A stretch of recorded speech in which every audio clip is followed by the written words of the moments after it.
Pleasure to meet you. Take a seat. So I hear you're interested in interviewing Stalin. Yeah. What are a couple questions that can make you stand out as a candidate? So first, I would ask him about the Berlin blockade, about why exactly he did it, and if he regretted it, because in the end, it didn't end up turning well for them. So why would that be an awkward question? Well, it was mainly a huge failure on the part of the Soviet Union, because the West ended up airlifting all their supplies in, so it just made them look like a big bully in comparison to like other people, and just that they were trying to like starve innocent civilians to get their way. That's a great point. What other question would you pose for Stalin? So I would also ask him about his Bolshoi speech, because when he was running for election, he like campaigned, and that was at the Bolshoi theater. He made the speech, and he included the phrase, "World capitalism proceeds through crisis and catastrophes of war," which makes it seem like he was blaming the West for World War II, and also why did he not try and calm the West after like they got angered about that phrase, or not angered but concerned because of it. So why do you think he might try and avoid that question? So basically, he was trying to avoid this question by saying like he was running for election. He was trying to make his position clear. He couldn't try and like seem like the war was because of him. So he made it like shift the blame to the West. So like the people voting for him, don't blame him for the World War II. Mm-hmm. And what's the final question you have to pose for Stalin?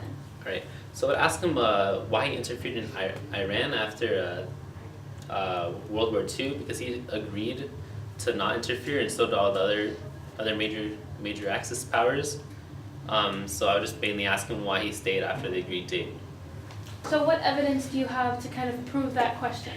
So the three powers stated that they desired for the maintenance of the independence, sovereignty, and territorial integrity of Iran, and the Soviets violated the March 2nd's withdrawal date, which the others did not, which made them look really bad in comparison to other ones, because they, yet again, kind of like the Berlin Wall, were seeming like they were bullying like the smaller countries, and also because yet again, like the Berlin Wall, they failed. A Democratic Party rose, and the communists were pushed out of Iran. Yeah, awesome. Thank you so much. You make a great candidate. Thank you.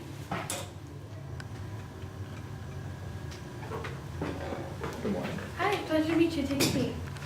So I hear you're interested in interviewing Churchill. What are 3 questions that can set you apart as a candidate?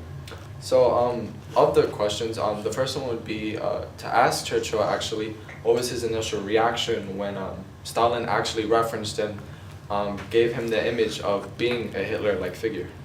So what evidence can you use to support this question? So, well, the first article of evidence would be Stalin accusing Churchill of like the English superiority theory, which is actually England wanting to take over all of Europe, the same way that England was giving that image to Soviet Russia, wanting to take over all of Europe. He would continue on with this initially to try and basically make Winston Churchill look like a bad individual.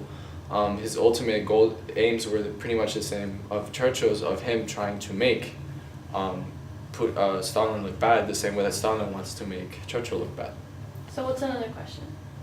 Another question that I would have is for him was, what were his hopes, initial hopes for the creation of the United Nations? So why do you think he would try and avoid this question? He would most likely try to avoid this question simply because of the initial failure of the United Nations and the initial not unreliance, but unwillingness of Soviet Russia in order to join the pact and in order to fully pledge to the United Nations in order to create the sensation that the United Nations was initially created for. And what's the final question? My final question was for Churchill was, did he believe that the Iron Curtain speech would have the same effect when he first gave it today? And why is this an awkward question? I believe this is an awkward question because I'm pretty sure Churchill knew what he was getting into and the effect of the Iron Curtain, because the Iron Curtain speech was ultimately like the beginning of the Cold War. Initially, where U.S. and Britain pretty much came together, which is something that Churchill wanted. It was a sense of security and a sense of economic stability. And so what would your final question be?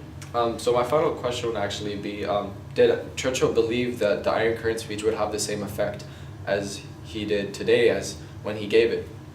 And why would that be an awkward question? I believe that this would be an awkward question simply for the fact that ultimately Churchill knew what he was getting into. He knew that this speech would be initially the teaming of U.S. and Britain in a Cold War against Russia. This, for a lot of historians, has marked the beginning of the Cold War, and this is exactly what Churchill wanted. He wanted the U.S. and Britain to ally against each other initially as the Western powers against Russia. So I believe that this would be an awkward question simply for that factor. Thank you. Hi, good morning. Hi, nice to meet you. So I hear you're interested in interviewing Truman. What are 3 questions that can make you stand out as a candidate? So my first question would be, when the British announced their withdrawal from the Mediterranean, what was your initial reaction? Was it to benefit America's economy? Was it more to advance the American influence? And why is this an awkward question? This would be an awkward question because it would kind of reveal Truman's true goal for America and what he expects to happen for the American government during his administration. And what's the next question? The second question I would ask Truman would be, why did you persuade the American people and Congress, who were initially very against giving large amounts of money to Europe as part of the Truman Doctrine? So how do you think he would try and avoid this question? Well, he would probably try and avoid this question by drawing an analogy to Greece having access to 3 continents and saying, like, if there's one rotten apple in the bunch, then it could spoil the rest of them. Likewise, if Greece became affected, it would expand. It would expand to Iran, Italy, France, and so on. And what's your final question? My final question for Truman would be, what do you think of George Kennan's policy? Why was it so important that you decided to implement it into foreign policy? Now, why could this one be an awkward question? This could be an awkward question because Kennan's policy of containment was very controversial straight off the bat, so he might find it awkward to answer this question. All right, thank you so much. No problem.